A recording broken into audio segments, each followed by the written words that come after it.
दोस्तों एक बार फिर से स्वागत है आप सबका मिस्टर मैथ के यूट्यूब चैनल पे। और आज हम बात करेंगे स्क्वायर रूट की निंजा टेक्निक के बारे में। देखिए, इसे समझने के लिए आपको एक बेसिक चीज पता होनी चाहिए। ये शॉर्ट ट्रिक मैंने आपको क्लास में पढ़ाई है, यूट्यूब पे भी पढ़ाई है, लेकिन जिन लोगों ने तब भी नहीं पढ़ा एक बार उन्हें ब्रीफ दे देते हैं।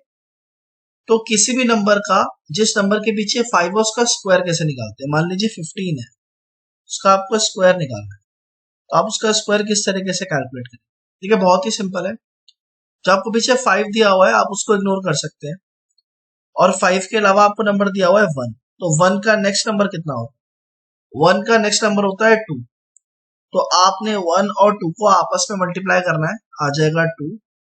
और क्योंकि 5 का स्क्वायर 25 होता है तो आप बस 25 लिख देंगे, आपका आंसर आ जाएगा। बिल्कुल इसी तरीके से अगर आप मान लीजिए 25 का स्क्वायर निकालते हैं, तो आप कहेंगे कि भाई 5 को अगर भूल जाए तो 2 का नेक्स्ट नंबर क्या होता है? 2 का नेक्स्ट नंबर होता है 3। तो अगर आप 2 को 3 से मल्टीप्लाई करते हैं तो आता है 6।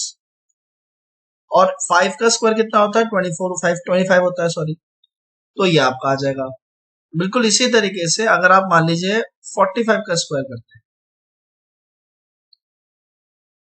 तो आप कहेंगे कि भाई 4 का नेक्स्ट नंबर क्या होता है? 5 होता है। तो 4 5 का होता है 20, और 5 का स्क्वायर पीछे 25 आ जाएगा। या फिर अगर आप कहें कि मान लीजिए 95 का स्क्वायर क्या होता है, तो 9 का जो नेक्स्ट नंबर है वो क्या होता है? 10 होता है। तो 9 10 सा होता है 90, और पीछे आप कहेंगे कि 25 आ जाएगा। तो इस तरीके से आप किसी भी नंबर का स्क्वायर निकाल सकते हैं जिसके पीछे 5 आता है। तो अब हमें जब ये सारी बातें पता है, तो अब हम फटाफट से निंजा टेक्निक सीखते हैं और शुरू करते हैं ये निंजा टेक्निक की कहानी। तो आइए दोस्तों, हम मान लेते हैं कि हमें 1156 का स्क्वायर रूट निकालना है। तो देखिए, निंजा टेक्निक क्या कहती है? निंजा टेक्निक कहती है सबसे पहले लास्ट डिजिट पर फोकस करो। आपको क्या दिया हुआ है? आपको दिया हुआ है 6। तो आप देखिए कि ऐसा कौन सा नंबर है जिसका स्क्वायर करने पर पीछे 6 आता है।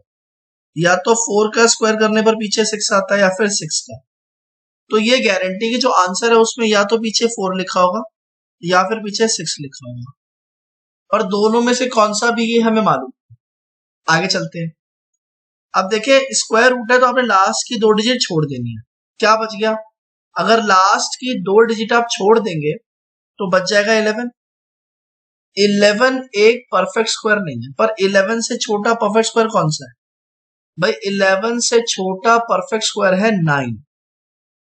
9 किसका स्क्वायर है? 9 3 का स्क्वायर है। तो या तो आंसर 34 होगा या फिर 36, ये गारंटी। क्वेश्चन ये है कि इनमें से कौन सा आंसर है, कैसे डिसाइड करें। तो इसका बहुत सिंपल तरीका ये है कि हमेशा नंबरों के बीच में एक ऐसा नंबर होगा जो कि 5 से एंड होता होगा। 34 और 36 के बीच में एक ऐसा नंबर जो कि 5 से एंड होता है, वो है 35। अब ये नंबर अपने आप में स्पेशल क्यों? ऐसा इसलिए क्योंकि इसके पीछे 5 आता है, तो मैं इसका स्क्वायर निकाल सकता हूं। मैं बोलूंगा भाई 3 का नेक्स्ट नंबर होता है 4, तो 4 3 हो जाएगा 12, और पीछे आ जाएगा 25। तो इससे क्या भाई, आप देखें कि 35 का जो स्क्वायर है वो इससे बड़ा है, राइट। तो इसका मतलब इस नंबर का जो भी आंसर होगा वो 35 से छोटा होगा, है ना। छोटे नंबर का छोटा स्क्वायर, बड़े नंबर का बड़ा स्क्वायर। तो क्योंकि क्वेश्चन छोटा है ना, इससे तो छोटा वाला नंबर आंसर है। तो ये रीजन है कि 34 आंसर। बस ये स्टेप्स आपको फॉलो करने हैं। मुश्किल से 5 to 10 सेकंड्स के अंदर आप आंसर निकाल सकते। तो मैंने क्या किया, एक बार दोबारा बताता हूँ। लास्ट की जो डिजिट थी उसको मैंने देखा कि वो किस पे आता है, 4 पे भी आता था, 6 पे भी आता था, दोनों ले लिया। लास्ट की 2 डिजिट छोड़ देनी है आपने। अब 11 एक परफेक्ट स्क्वायर नहीं है, उससे छोटा 9 परफेक्ट स्क्वायर होता है 3 का, तो 3 ले लिया था। और फिर आपके सामने चले एक क्वेश्चन मैं आपको देता हूँ, वीडियो को पॉज करके आप उसको ट्राई करना। जब आपको नहीं समझ में आएगा तो फिर वीडियो प्ले करके आप उसका सॉल्यूशन समझ सकते। आइए क्वेश्चन की तरफ चलते। तो दोस्तों आपके सामने क्वेश्चन है, स्क्वायर रूट ऑफ 2304। तो आप इसे ट्राई करें और वीडियो को पॉज कर लें, क्वेश्चन को सॉल्व करने की कोशिश करें। अगर आपसे हो जाएगा तो बहुत ही अच्छी बात है, अगर आपसे नहीं होता है तो फिर आप वीडियो को प्ले करके सॉल्यूशन देखें और समझने की कोशिश करें। आइए हम लोग बात करते हैं सॉल्यूशन की। देखिए लास्ट में दिया हुआ है आपको 4। तो ऐसे कौन से नंबर है जिनका स्क्वायर करने पर पीछे 4 आता है? या तो 2 में आता है या फिर 8 में आता है। तो ये गारंटी कि या तो पीछे 2 होगा या फिर पीछे 8 होगा। अब अगर आप लास्ट की 2 डिजिट छोड़ दें तो आपके पास बचता है 23। 23 से छोटा परफेक्ट स्क्वायर होता है 16 4 का। तो आंसर या तो 42 है या तो 48। इनके बीच में कौन सा सही आंसर है जस्टिफाई करने के लिए आप बीच में 45 का स्क्वायर ले लो। भाई 4 5 जा 20। देखो 4 का नेक्स्ट नंबर लोगे ना आप, ये जो आगे नंबर दिया है 4 इसका नेक्स्ट नंबर लोगे, तो 4 5 जा 20 और पीछे 5 का स्क्वायर कितना दिया हुआ है 25। तो आप कह सकते हैं कि भाई क्योंकि 45 का स्क्वायर जो है वो 2025 है और ये उससे काफी बड़ा है, तो 45 से बड़ा ही होगा आंसर। भाई बड़े नंबर का बड़ा स्क्वायर, छोटे नंबर का छोटा स्क्वायर, तो ये आंसर हो जाएगा आपका। क्योंकि जब 45 का आंसर कम है तो 46 का उससे ज्यादा, 47 का उससे ज्यादा, ये तो और भी ज्यादा है, तो ये 42 का तो हो नहीं सकता, 48 का ही हो सकता है। तो इस तरह से आप निंजा टेक्निक की मदद से 5 to 10 सेकंड्स में कोई भी क्वेश्चन सॉल्व कर सकते हैं। तो आई होप कि आपको बात समझ में आ रही होगी। मैं आपको एक और क्वेश्चन देता हूं, आप लोग ट्राई कीजिए एक बार, ठीक है। क्वेश्चन मान लेते हैं हम लोग के लिए 3 2 4 9। आप लोग इसको वीडियो को पॉज कर लीजिए और इस क्वेश्चन को ट्राई कीजिए सॉल्व करने की, और देखते हैं कि क्या आप लोग इस क्वेश्चन को सॉल्व कर पाते कि नहीं कर पाते।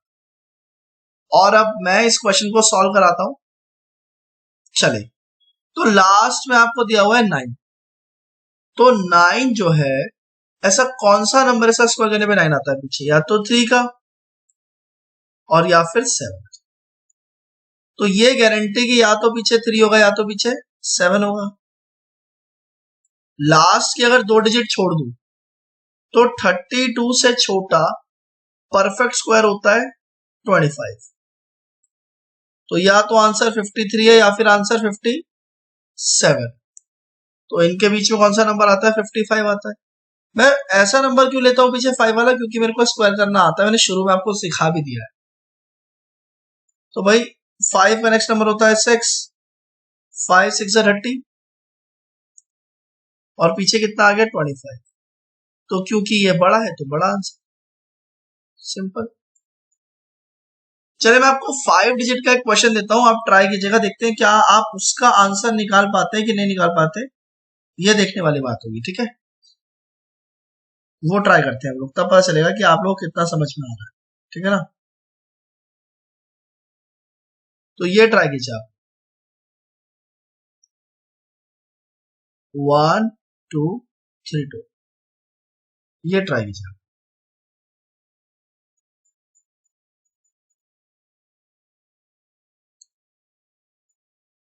आप लोग ट्राई कीजिए।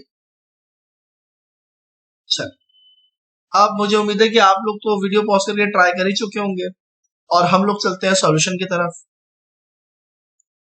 देखिए लास्ट में आपको 1 दिया हो, 1 सिर्फ और सिर्फ 1 की वजह से आएगा और या फिर 9 की वजह से, तो पीछे गारंटी है कि या तो 1 हो जाएगा या फिर 9 हो जाएगा। अगर आप लास्ट की 2 डिजिट छोड़ देते हैं तो बचता है 123। 123 से छोटा परफेक्ट स्क्वायर कौन सा होता है? देखिए 10 का 100 होता है, सॉरी, और ये 11 का 1331 तो क्यूब है, स्क्वायर 121। तो 11 का स्क्वायर जो है 123 से छोटा है, तो आप यहां पर 11 लिखें।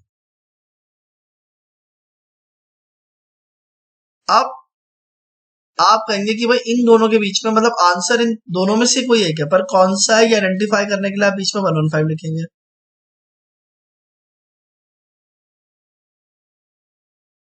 ना 11 का जो नेक्स्ट नंबर है वो होता है 12।